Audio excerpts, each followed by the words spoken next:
Por favor. Bueno, esta presentación está dividida principalmente en tres temas. El primero, una descripción climática de la macrozona, muy general, en términos de cuáles son los principales reguladores climáticos de importancia a nivel macrozonal. También una descripción bastante generalizada sobre las tendencias mensuales de temperatura para las cuatro ciudades de interés, y también haremos lo mismo con las precipitaciones medias. Primero, hablar de que la macrozona sur, ¿cierto?, está constituida principalmente por las regiones del Biobío, Araucanía, los ríos y los lagos. Estas cuatro regiones asociadas a esta macrozona sur se caracterizan por presentar un clima mediterráneo que va de norte a sur, perdón, que varía entre un clima mediterráneo a templado oceánico. Como todos saben, me imagino que alto porcentaje de personas que habitan dentro de esta macrozona se caracteriza por tener una diversidad de recursos hídricos, ¿cierto? Climas también variados, como lo podemos ver en este mapa, el cual muestra la clasificación climática propuesta por este ruso alemán Koppenegger, donde podemos ver que la macrozona sur se caracteriza también por tener ciertas variaciones dentro de las ciudades. Tenemos algunas ciudades que están más relacionadas a la costa, como Concepción, otras ciudades que están más relacionadas a la zona cordillerana, como Temuco, lo cual nos entrega una serie de diversidad de características en términos de temperatura y precipitaciones. Pero en términos generales podemos decir que es una macrozona bastante lluviosa, donde el promedio, según el Atlas del Agua de la DGA del 2016, habla de un promedio de 2.400 aproximadamente milímetros por año.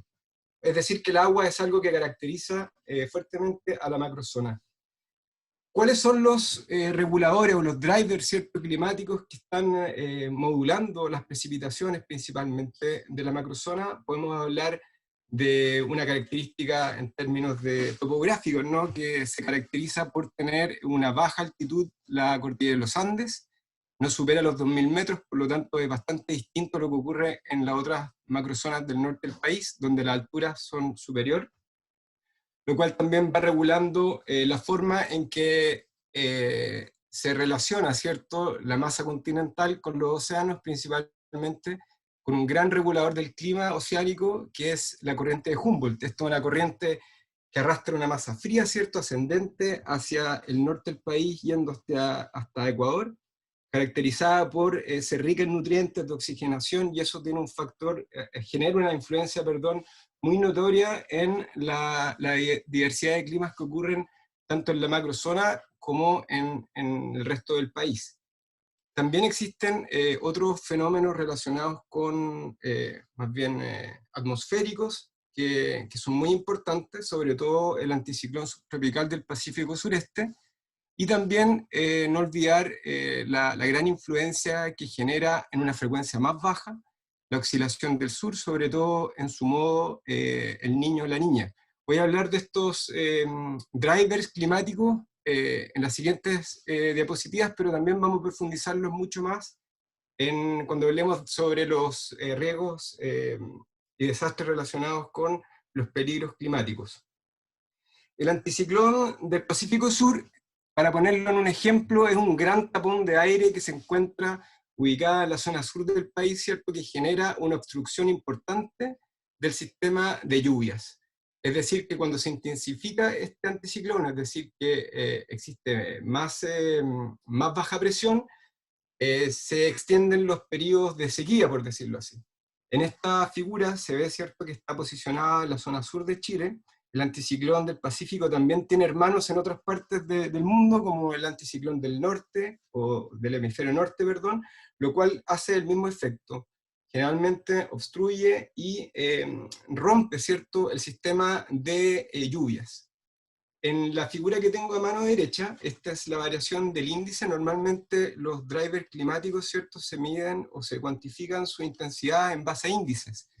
En este caso se presenta el índice del anticiclón del Pacífico, donde podemos ver que las barras en rojo indican un valor superior al promedio durante un periodo entre 1970 y el 2017, y las barras en azul hablan de una disminución de ese índice. Y como podrán ver, existe una tendencia, sobre todo desde el 2007, en que el índice del anticiclón se ha intensificado. Y esto está relacionado principalmente también con la presencia de megasequías. Entonces estamos frente a procesos, regulaciones del clima muy importantes, sobre todo que nos han llevado en los últimos más de 10 años, ¿cierto?, a contar con menos precipitaciones en la macrozona y a nivel general del país. Otro proceso importante, que es un gran regulador del clima a nivel global, pero que se ocurre principalmente en el Pacífico, es la oscilación del sur, principalmente el Niño, oscilación del sur, que tiene que ver con, principalmente la oscilación del sur es una variación de presión que ocurre en esta región del planeta, donde existen esos cambios de presión, lo que hacen justamente es alterar o variar el funcionamiento que tiene un regulador del clima muy importante, que son los vientos alisios. Por lo tanto, cuando existen el modo del Niño, que es cuando se calienta el agua, y es donde nosotros también lo tenemos mucho más internalizado, ocurre un debilitamiento de estos vientos alisios, lo que genera completamente un cambio en los regímenes de precipitaciones, tanto en el Pacífico suroriental como también en la contraparte que ocurre, ¿cierto?, en el sudeste asiático y en Australia. Generalmente estos procesos que están conectando ambas masas continentales los podemos entender como telecomunicación o teleconexión más bien, donde lo que está ocurriendo hoy en día en Chile puede ser lo opuesto a lo que está ocurriendo en Australia. Pero es importante que se queden con la idea de que este es un gran regulador climático regional, el cual ha puesto en jaque varias veces a nuestro país y en diferentes latitudes. Importante recordar el evento que ocurrió en el 2016 con el famoso El Niño Godzilla, que fue tremendo. De hecho, aquellas personas que estuvieron, que nos tocó vivirlo aquí en Puerto Varas, podemos recordar que fue un año muy seco y posteriormente una intensificación de las lluvias. Por lo tanto, estamos hablando de un factor que regula constantemente, si bien es una frecuencia muy baja, es un fenómeno muy relevante que ocurre entre 2 a 7 años. Voy a ahondar más en la presentación relacionada con los riesgos climáticos. Una caracterización importante en términos de temperatura se presenta en esta lámina, donde vemos la variación mensual de las temperaturas, ¿cierto?, entre el 2000 y el 2019, donde se identifican las ciudades de Concepción, Temuco, Valdivia y Puerto Montt. Como ustedes verán en nuestra guía, nosotros utilizamos estas ciudades, que son las capitales regionales, como referencia, es donde existe mayor cantidad de datos y nos permite también ejemplificar cómo va variando en función de su latitud, o a veces no, como lo veremos posteriormente en precipitaciones.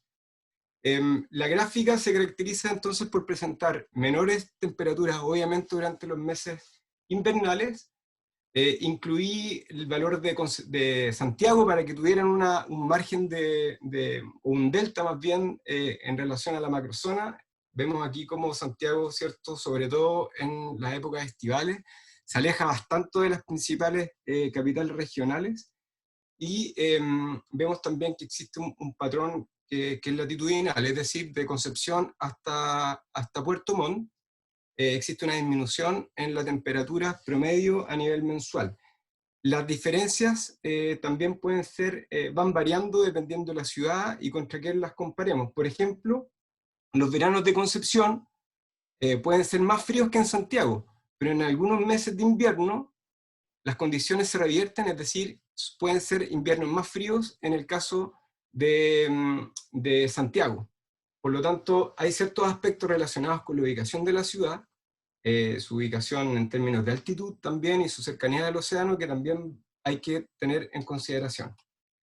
El mismo ejercicio se presenta en esta diapositiva, donde se muestra la distribución de precipitaciones a escala mensual para las 4 ciudades, ¿cierto?, incluyendo también Santiago. Vemos que en general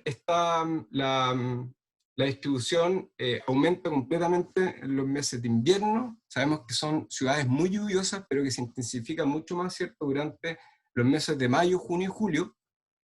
No obstante, los principales cambios que existen en precipitaciones siempre los estamos observando en otoño. Eso es importante, sobre todo cuando ocurren desastres relacionados con inundaciones, con las primeras lluvias, ¿cierto? Vemos también que en esta gráfica destaca completamente Valdivia. No sé cuántas personas estarán habitando esa ciudad, pero bueno, siempre se ha caracterizado por ser una ciudad muy lluviosa. En invierno alcanza prácticamente los 300 milímetros. por lo cual se escapa completamente a esta lógica de distribución norte-sur, ¿cierto? Porque habíamos hablado que había un gradiente latitudinal. Bueno, aquí se quiebra un poco. Es decir, que en Valdivia tenemos precipitaciones más altas de lo que ocurre en Puerto Montt. Y justamente eso estaría relacionado también por la ubicación, por la asociación con el Océano Pacífico que tienen algunas ciudades, en el caso de Puerto Montt, ¿cierto? Y la influencia que también tiene la cordillera al estar más cerca o más lejos de esto. Puerto Montt se caracteriza también por ser una ciudad que presenta mayores precipitaciones en verano, ¿sí? Cada ciudad tiene sus particularidades, pero esas son cosas que podríamos destacar. Y si lo ponemos en perspectiva, lo comparamos con Santiago, bueno, Valdivia es una ciudad que en invierno puede llover más de 6 veces en relación a la capital metropolitana. Eso es muy importante porque muchas de las políticas o los ejercicios que se hacen en relación al drenaje urbano también tienen que hacerse tomando en consideración los regímenes de cada una de las ciudades, ¿no? Y eso es algo, un enfoque que nos ha interesado mucho abordar en el desarrollo de la guía. Ok, vale. Existe una distribución cierta mensual con una mayor proporción de lluvia o concentración en los meses de invierno, pero ¿cómo ha variado esta fluctuación mensual o estacional en función del pasado? Y en esta gráfica se muestra el caso de Concepción y Temuco, donde estamos comparando, y en la guía, lo invito a visitar la guía, donde pueden encontrar una mayor descripción de eso, de cómo ha variado en función del presente, con series de tiempo entre el 2000 y el 2019, en relación a una línea base que tiene la Dirección Meteorológica de Chile, que es muy interesante para aquellas personas que quieran ahondar más, entre 1960 y el 98. Entonces vemos que existen algunas ciudades donde, sobre todo en invierno, los meses invernales está lloviendo menos o puede llover más.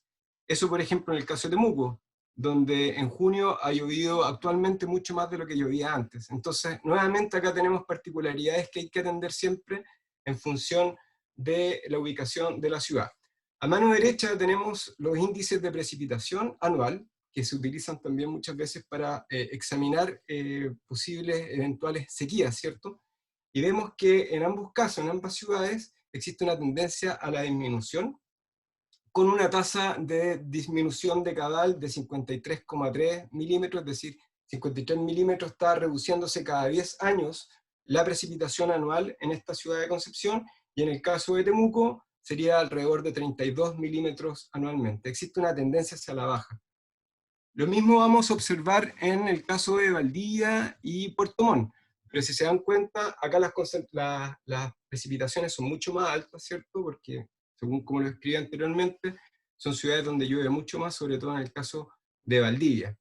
Acá lo importante, y en aras del tiempo quiero destacar que son en estas ciudades donde encontramos los cambios decadales mucho más fuertes en términos del índice. Podemos ver, por ejemplo, que en el caso de Valdivia existe una reducción de la precipitación de aproximadamente 86 milímetros por década, que es bastante, y en el caso de Puerto Montt, que es la ciudad que presenta la mayor variación, estamos hablando de sobre 100 milímetros por década. Por lo tanto, la tendencia, y como lo vamos a ver posteriormente en la presentación sobre los riesgos climáticos, es justamente a apreciar una reducción de las precipitaciones en términos generales. Con eso estamos cerrando esta parte, que la idea era justamente introducir, ¿cierto?, la información para que ahora siga Juan Carlos con su presentación sobre las aguas lluvias, que es un aspecto fundamental en lo que es drenaje urbano.